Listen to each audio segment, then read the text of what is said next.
Una de las 4 premisas fundamentales que guían esta perspectiva es la concepción de que cada individuo constituye una entidad espiritual creada intencionalmente, cuya existencia está intrínsecamente vinculada a los desafíos que enfrenta.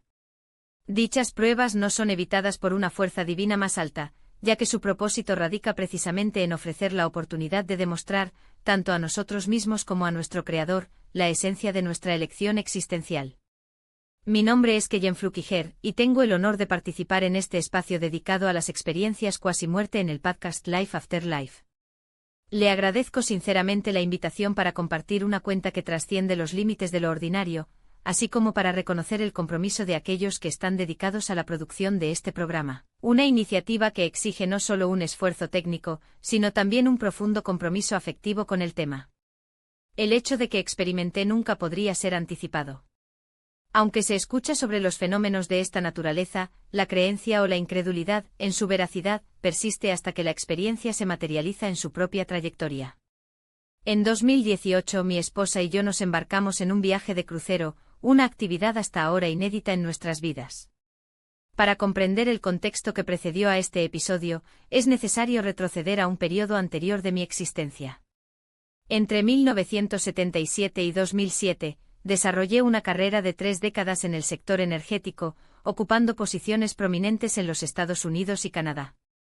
A primera vista, mi carrera profesional podría clasificarse como exitosa. Sin embargo, detrás de esta fachada, mi vida personal estuvo marcada por un profundo desequilibrio. Las relaciones fallidas, la dependencia química y una serie de comportamientos autodestructivos confirmaron una inestabilidad emocional. En 2007, después de 3 décadas en esta rama, mi imagen externa aún proyectaba el éxito, pero internamente me parecía un desastre inminente.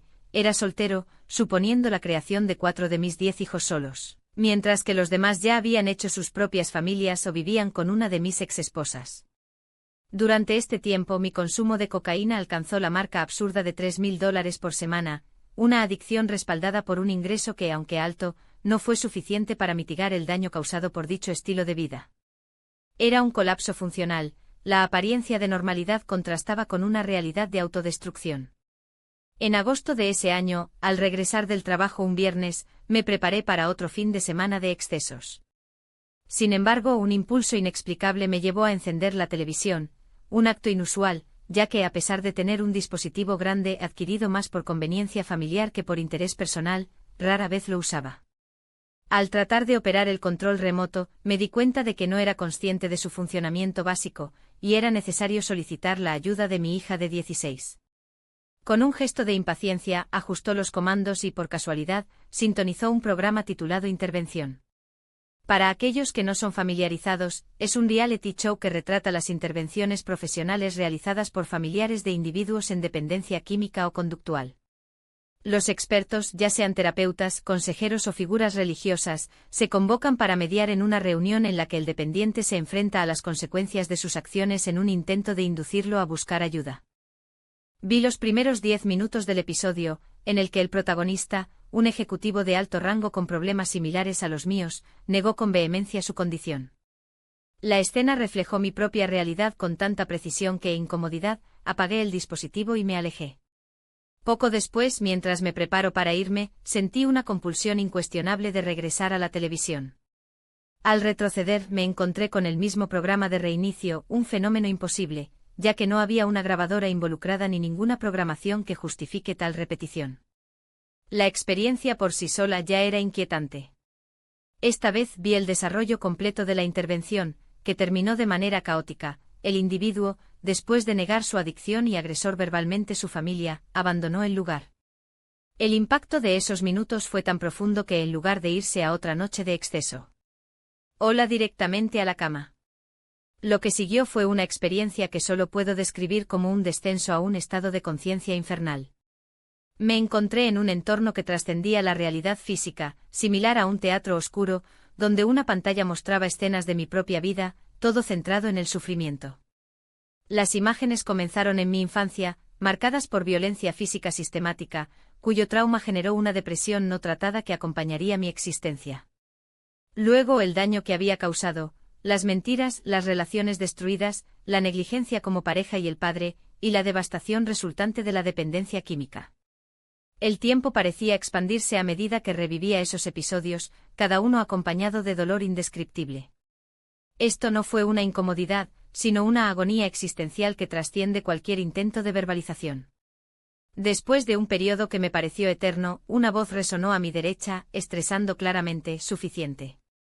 Me desperté en un estado de desorientación completa. Mi cuerpo estaba posicionado de forma anormal en la cama, como si se hubiera lanzado allí sin ningún pedido. La ropa de cama se empapó hasta el punto de que era posible extraer agua torciéndola, un fenómeno que atribuía a la intensidad emocional de la experiencia, aunque era físicamente inexplicable. Sin embargo, el detalle más inquietante fue la luz del sol que invade la habitación a través de las ventanas del oeste.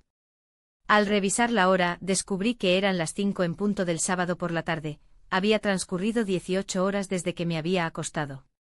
Sentado en el borde de la cama, se impuso una certeza: eso no era un sueño, sino una invitación a la transformación. No tenía conocimiento de cómo proceder, nunca había buscado ayuda, ni los lazos afectivos o familiares que pudieran apoyarme. Fue solo en esencia. Aún así, una determinación inquebrantable me hizo cargo: esa fase de mi vida había llegado a su fin.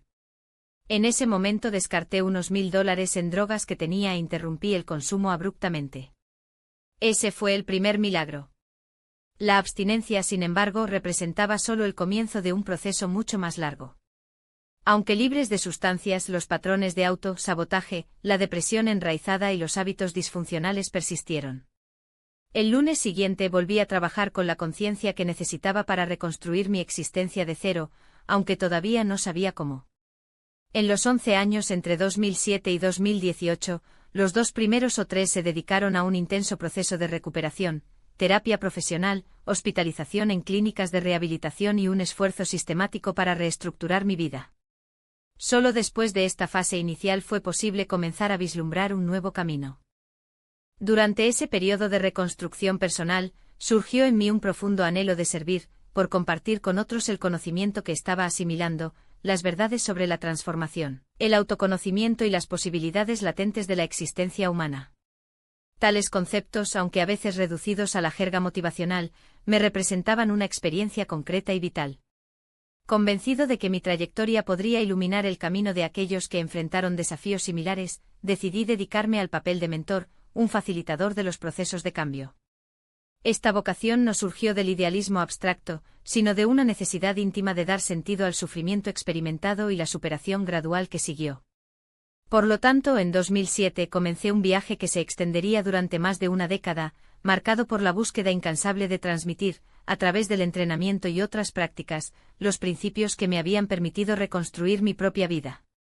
Este contexto es fundamental para comprender el resultado que se acerca.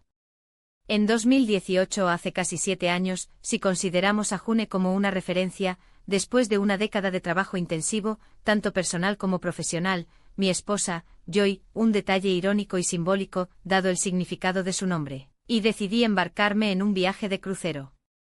Fue una experiencia sin precedentes para ambos, un intervalo de descanso en medio de las demandas de una rutina ya consolidada.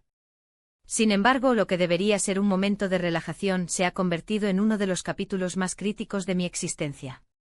En la ruta de regreso, todavía en OSL. En Noruega, comencé a manifestar síntomas graves de una enfermedad que empeoró rápidamente. El viaje continuó a Ámsterdam y finalmente regresó a casa el martes siguiente. Lo que se supone que inicialmente era una imagen de gripe resultó ser algo mucho más severo. La fiebre persistente, el malestar intenso y la debilidad progresiva se han limitado a la cama durante 5 días consecutivos.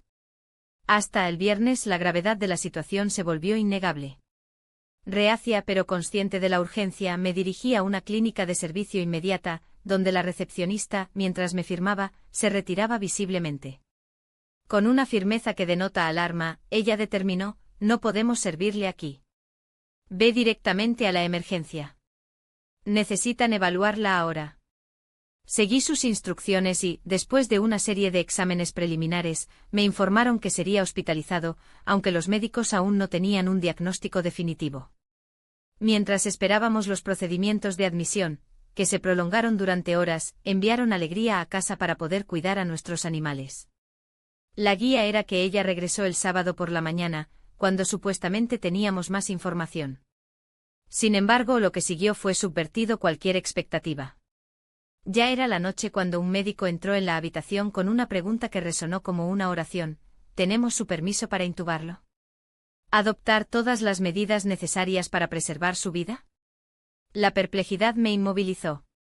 En medio del torbellino de los pensamientos, recurrí a la práctica meditativa que había crecido a lo largo de los años. Fue entonces cuando una sensación única me tomó, la percepción de que mi espíritu y mi cuerpo se separaron, como si una cremallera invisible los separara. Entendí, en un destello de lucidez, que la muerte se acercaba. Era más de las 11 de la noche cuando, con manos temblorosas y la conciencia oscurecida por el colapso físico, pude escribir un mensaje en el teléfono celular. El texto, conciso y con urgencia, resumió 3 líneas: IQ. Aislamiento/intubación. Puedo estar muriendo. Joy, entonces dormido, no vi el mensaje. Pero a las 2:30 de la madrugada, sonó el teléfono. Era el hospital. La voz en el otro extremo de la línea, impersonal y severa, simplemente preguntó: ¿vienes? Al despertar y encontrar mi mensaje, ella entendió la magnitud de la crisis. Lo que siguió fue un umbral entre la vida y la muerte. Mi corazón se detuvo. Durante 17 días permanecí en coma, mientras que en el plano trascendental experimenté lo que la literatura especializada clasifica como una experiencia cuasi muerte EQM. En ese momento de transición, cuando se despierta, si tal término se aplica a un estado más allá de la conciencia física, me encontré con una realidad alterada. El entorno hospitalario se había disuelto en un flujo gris, indistinto en sus dimensiones. Al girar el cuerpo, o lo que quedaba en ese caso, vi en mi izquierda un pasaje, una puerta abierta, desprovista de cualquier obstáculo material. Me acerqué y me apoyé en el umbral, señalando que mientras mi lado permanecía envuelto en la penumbra, el espacio además de la puerta irradiaba una luz blanca serena. Fue entonces cuando noté la presencia de una figura en el otro lado, también apoyada en la parada opuesta. Su mirada encontró la mía, y una pregunta resonó, simple en su formulación, pero cargada con una profundidad inefable: ¿quieres ir a casa? En ese momento una comprensión inmediata y total demostró ser: sabía quién era mi interlocutor, cuál es el significado de la puerta y qué naturaleza de la elección se presentó. No había presión, ni juicio implícito sobre el asunto, solo la necesidad de una respuesta, una decisión que no podría posponerse o ignorarse. El siguiente diálogo ha cubierto los 11 años desde 2007, cuando me esforcé por reconstruir no solo mi propia vida, sino también para ayudar a otros a reconocer su potencial intrínseco.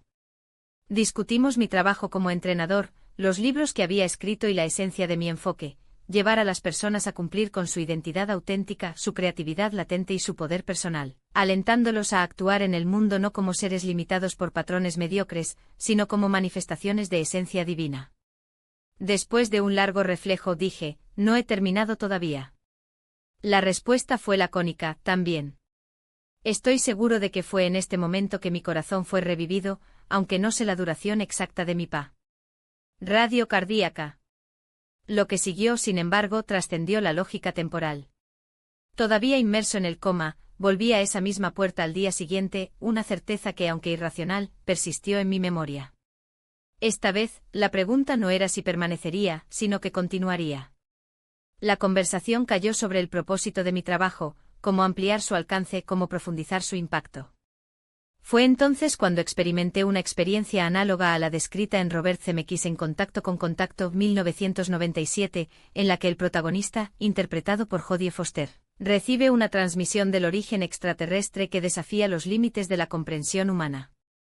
Como en la escena posterior de la película, después de la construcción de la máquina que permite el viaje interestelar, el protagonista es transportado por una trayectoria cósmica de velocidad e intensidad abrumadora, en la que el universo se desarrolla ante sus ojos en una sucesión de grandeza, luz e indescriptible. Mi propia experiencia se parecía a este éxtasis trascendental, una inmersión en un flujo infinito de energía y esplendor, donde la magnitud de lo que se reveló excedió cualquier capacidad para la articulación humana. La sensación de estar involucrado en una esfera protectora era palpable. Sin hacerlo, la intensidad de lo que presenció hubiera sido insostenible, consumiéndome instantáneamente en su pureza abrazada. El tiempo en ese estado se dilató indistintamente, como si la eternidad se hubiera desarrollado en un solo momento extendido.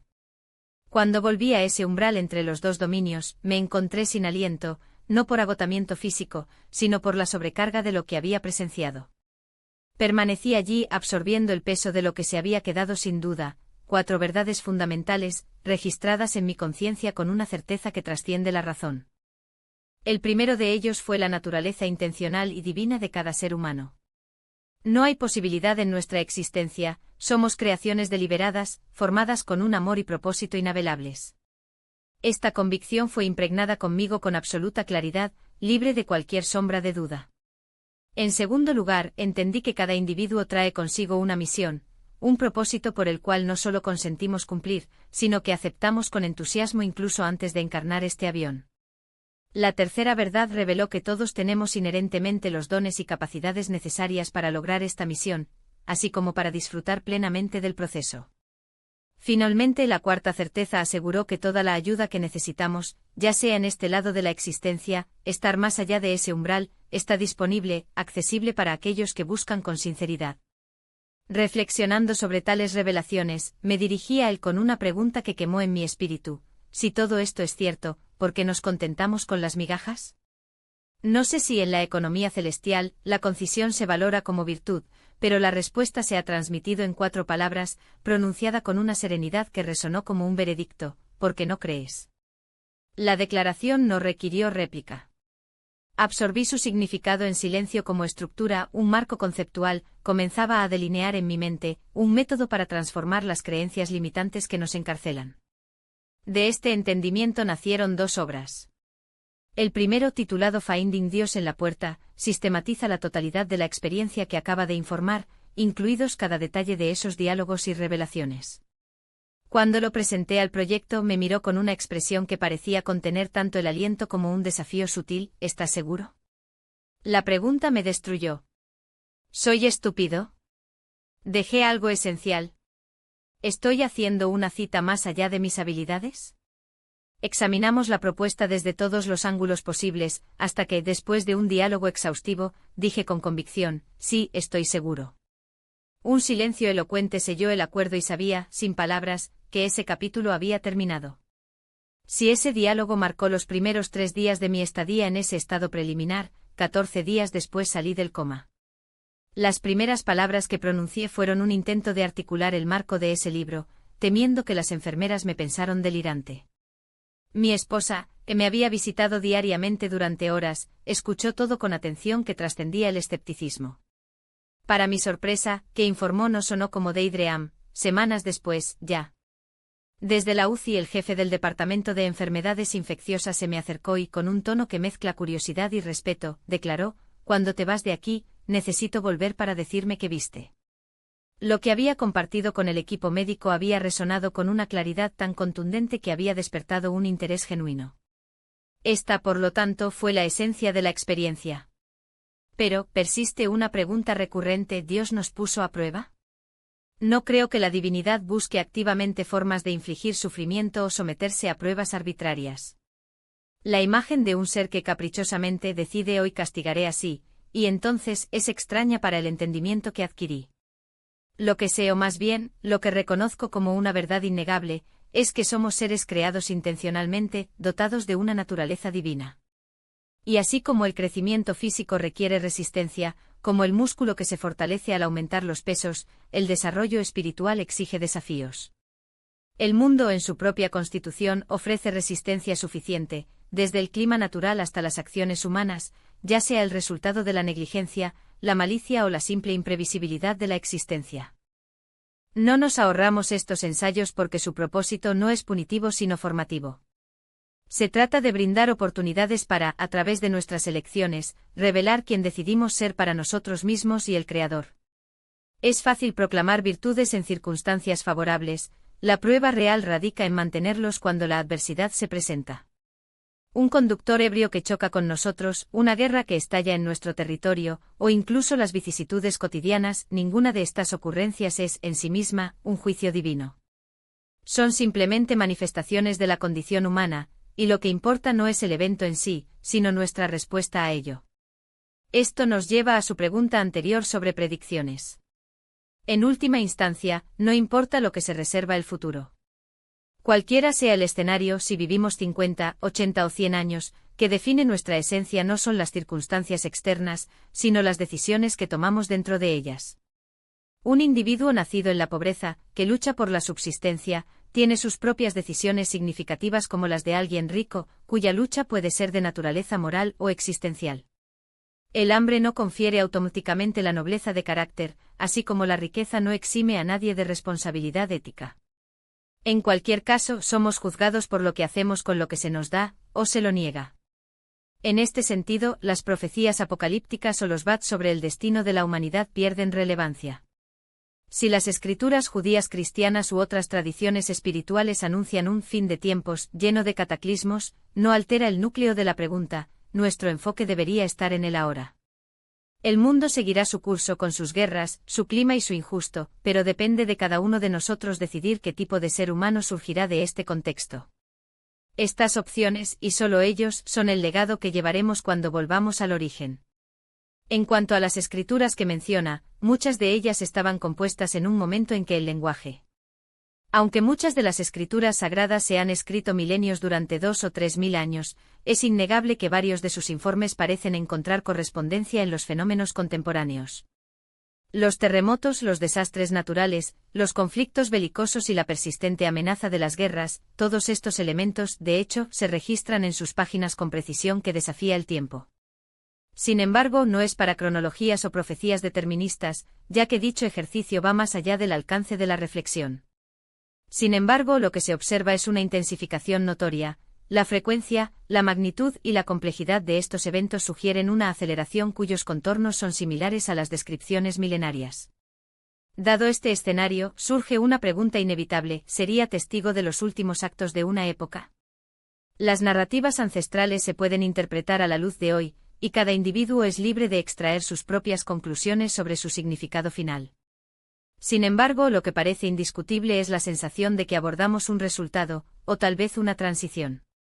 Esta no es una declaración categórica sobre el futuro, sino una percepción basada en observar los estándares repetidos y amplificados. Entonces está la pregunta central: ¿tenemos autonomía en este proceso? ¿Somos agentes libres o simples actores en un guión predeterminado? La respuesta es categórica: la capacidad de elegir no solo existe, sino también el núcleo de la experiencia humana. La gracia, o en su esencia más pura, el amor, actúa como una invitación a la transformación, una oportunidad que se manifiesta inequívocamente. Mi propia trayectoria, notablemente en la experiencia cercana a la muerte que ocurrió hace 11 años, corroboró esta verdad. Me enfrenté a la posibilidad de quedarme o regresar, y la decisión era exclusivamente mía. Nacemos sin posesión material, por lo que nos iremos. Las cuentas bancarias, valores o activos acumulados se disipan como sombras frente a la inminencia del fin. El único patrimonio que realmente nos acompaña es el que se construyó en nosotros mismos, el conjunto de elecciones que definieron nuestro carácter, la calidad de nuestro amor, la extensión de nuestro servicio a los demás. Cada acto de bondad, cada gesto de perdón, en cada momento que elegimos servir en lugar de dominar, esculpir una versión distinta de quienes somos. Yo mismo era un individuo cuando actuaba conmovido por el egoísmo, me convertí en otro cuando elegí amor, compasión y dedicación como principios rectores. Esta metamorfosis no es accidental, sino el resultado de la deliberación consciente. Entonces, cuando llegue el momento de regreso, y él vendrá, quiero poder mirarlo sin arrepentimientos, satisfecho con lo que tuve el coraje de convertirme. Porque al final, no son las circunstancias externas las que definen nuestro legado, sino la esencia que cultivamos en la vida. Esta es una verdad eterna, un principio inmutable que trasciende los tiempos y las culturas.